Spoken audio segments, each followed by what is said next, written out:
Since it kicked the doors in on the cooperative board game scene almost 15 years ago, Castle Panic has been a stalwart on board game families' tables. Trading cards to defend the castle from marauding monsters became a metaphor for banding together as a family to face some kind of external attack. For some, the game got a little long in the tooth.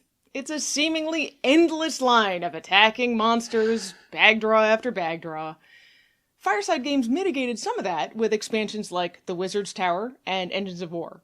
But at its core, the game is still Castle Panic. Now they've really changed some things with Crowns and Quests, the latest expansion. Crowns and Quests adds characters, quests to complete, and new requirements to come out as victors for Castle Bravehold. This is a snap review for Castle Panic Crowns and Quests. Just like the base game, Crowns and Quests supports 1 to 6 players ages 8 and up, and it's still published by Fireside Games. Well, Anitra, the first thing that we need to talk about in Crowns and Quests is the art. This is the new art from this second edition of Castle Panic. If you want to learn more about what's in the second edition, check out the post on thefamilygamers.com where we go into depth and compare our copies of the first and the second edition. But since the art in Crowns and Quests is based on this second edition art, it has the advantages of a second revision. That means more representation in the art, clear iconography, things like that. None of these new pieces need to be mixed in with the pieces from Castle Panic or the other expansions from Castle Panic, so it's mostly just in the specific tokens or mats for the given quests. But that's actually great because it means if you have a first edition of Castle Panic, you can just buy and add this Crowns and Quests expansion. You don't have to upgrade the entire game to the second edition to enjoy this one.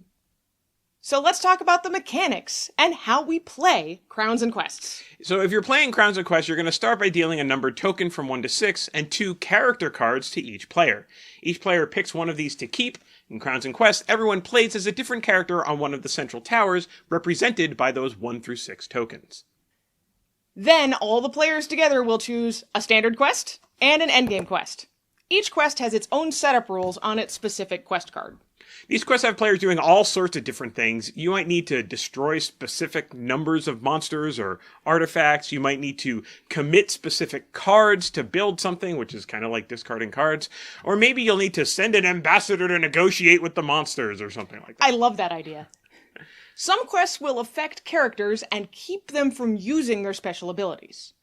But once you've beaten the first quest, you immediately take its reward, and on the next player's turn, you'll move on to the endgame quest. The rest of Castle Panic pretty much plays like normal, although each quest changes the rules in minor ways. Completing the quest becomes the primary way to win Castle Panic at this point. So when the monster bag runs out, which is normally victory, you put everything back in the bag, and you keep going. Of course, if all 6 towers in the castle get destroyed, you'll still lose. So don't forget to keep defending the castle while you complete your quests. So we've got Castle Panic with quests. What did you expect from that, Anitra? I've gotten kind of tired of simply defending the castle until the monsters run out. So I really hoped that the quests would provide us something more interesting to do. Sure. For me, I think that we did have some idea of what to expect. A lot of the kinds of mechanics that went into these quests were similar to what the team at Fireside already did in Dead Panic or Star Trek Panic. So the quest idea wasn't entirely brand new. I expected, solid cooperative gameplay. Yeah. Might not blow my mind.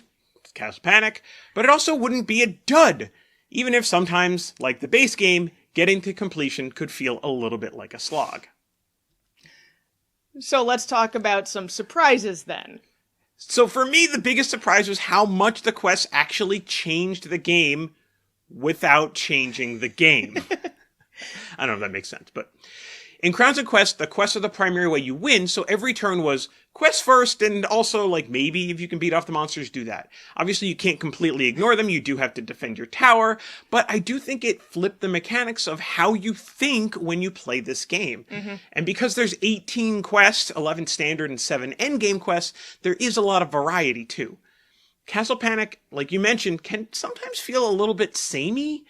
So I think this does a really good job of mixing that up, which I really liked.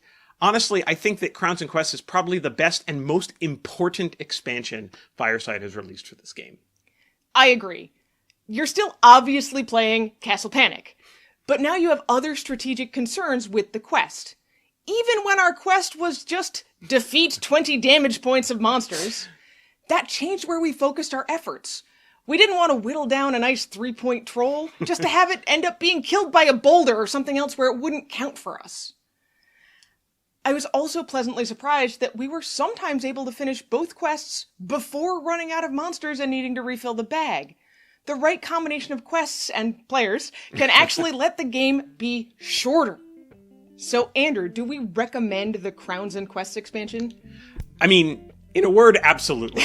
This is the most important expansion that Fireside Games has ever released for Castle Panic. It adds so much, it changes so much, but it retains the core of what Castle Panic is. For people who felt like it was the same old game over and over again, this adds a ton of variety. It also benefits from that second edition revision, so all those creature comforts that you get with the second edition you get here, but you can still play it if you have the first edition of the game. There's no reason not to pick this expansion up, so we absolutely recommend it. There's a few very small things that we could, pick nits if we wanted to, but we really like Crowns and Quests for Castle Panic. We're going to give Castle Panic Crowns and Quests 4.5 quests out of 5. And that's Castle Panic Crowns and Quests in a snap.